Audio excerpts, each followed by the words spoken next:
The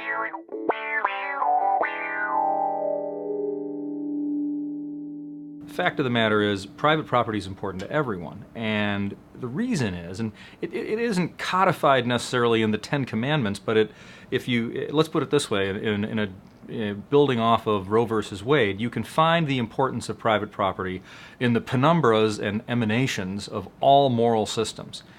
Do you own your body? Do you own your life?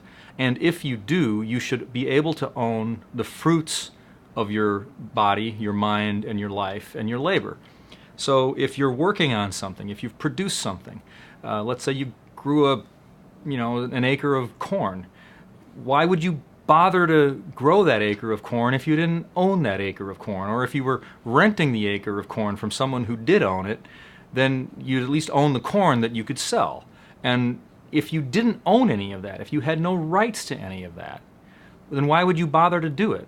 So you look at this from an economic perspective, and you really, as human beings, you don't begin producing until you own what it is you can produce.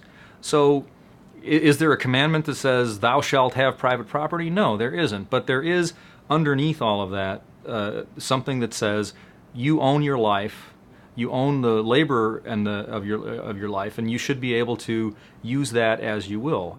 The problem with Washington, and the problem with I would say Western governments in general, is that having private property unleashed through capitalism, first in England and then in America with the Declaration of Independence and the Constitution, what we've created is that we've literally unleashed the power of the human ideal to the extent where we've all become so stinking rich that a whole class of people looks at us and says, oh, well, we're all so rich, we can just take. And they don't understand the damage that they're doing to all private property. I mean, and some of these things are just small manifestations, but they're huge when you really think about it. We no longer own the right to buy what kind of light bulb we want to buy. We no longer own the right to buy a 5-gallon flush toilet.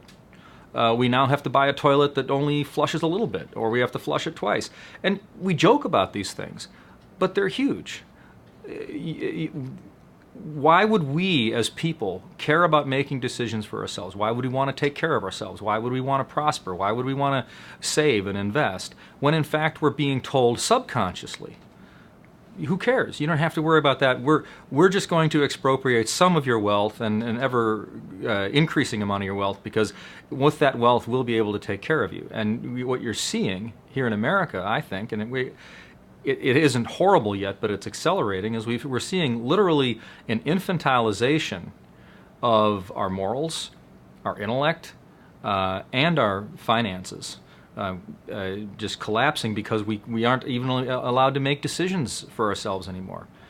If you don't own the fruits of your labor, if you don't have a private property right in the things that you produce, and quite frankly a private property right in your own person, the next question is, who does? And there you have the roots of tyranny, of slavery, of you're owned by the state, or you are owned by the king, or you are owned by the tyrant or the dictator. I mean, Genghis Khan owns you if you don't own yourself, or Hammurabi owns you if you don't own yourself, or the king of England owns you if you don't own yourself.